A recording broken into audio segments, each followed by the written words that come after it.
চেতনা। সবাই কথা বলবে। প্রত্যেকটি মানুষে কি লালন করে? চেতনা। তো আমিও চেতনা লালন করি, তুমিও চেতনা লালন করো। চেতনা মানে আমার উদ্দেশ্য, আমার আকীদা, আমার বেঁচে থাকার মূল মন্ত্র, ঠিক না? আমার গন্তব্য কোথায়, আমার জীবনে আমি কাকে অনুসরণ করব, কে আমার জীবনের মূল, ঠিক না? কে আমার হায়াতের মূল, কে রিজিকের মূল, কে সবকিছুর মূল। আমাদের সবকিছুর মূল একমাত্র আমাদের প্রিয় নবী, ঠিক আছে? তাহলে আমাদের চেতনা প্রিয় নবী, সেই প্রিয় নবীর শুভাগমন আমরা পালন করতেছি, অনুষ্ঠান করতেছি, এই জন্য আমরা খুশি। আমরা খুশি না বেজার?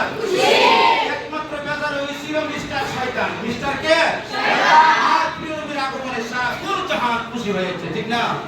সারা পৃথিবীতে তোমরা শুনে খুশি হবে।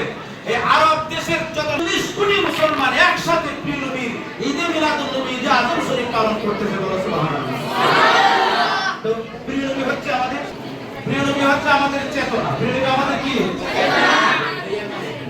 প্রিয় নবী হচ্ছে আমাদের কি? আমাদের মূল, আমাদের আদর্শ, ঠিক না?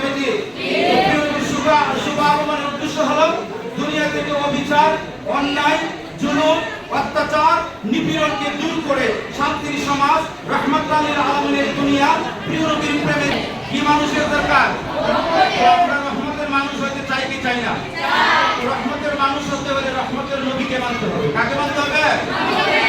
আজকে তোমরা কচি কোকা ছোটরা, আমি একটি হাদিস বলে শেষ করে দেব, 2-1 মিনিট লাগবে।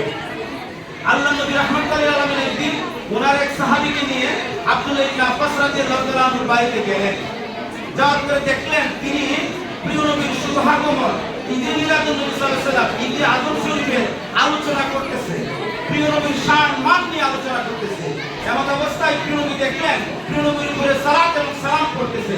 তখন প্রিয় নবী বলতেছে যে, হে আব্দুল্লাহ ইবনে আব্বাস, তুমি কি এটা প্রতি বছর করে থাকো?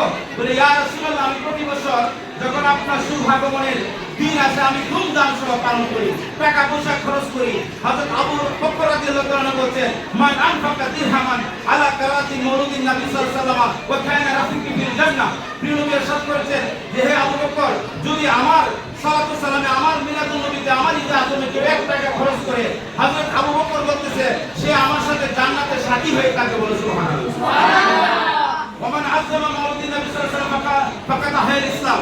উমর ফারুক রাদিয়াল্লাহু তাআলা বলেছে, ঈদে আজম তথা প্রিয় নবীর শুভাগমন পালন করলে ইসলামকে দিনদার করা হলো। বলে সুবহানাল্লাহ। আব্দুল্লাহ ইবনে আব্বাস কি বলতেছে, ইয়া রাসূলুল্লাহ, আমি প্রতি বছর পালন করি। আল্লাহ নবী বলতেছে, হে আব্দুল্লাহ ইবনে আব্বাস, আমি প্রিয় নবীর ঘোষণা তোমার মাধ্যমে কিয়ামত পর্যন্ত দিতে চাই। যারা ঈদে আজম শরীফ পালন করবে, যারা আমি নবীর শুভ আগমনে খুশি হবে, হাল্লাত লাকুম শাফাআতি, ওই সমস্ত মানুষের জন্য কিয়ামত পর্যন্ত আমার শাফায়াত ওয়াজিব হয়ে যাবে তাদের জন্য। বলো সুবহানাল্লাহ।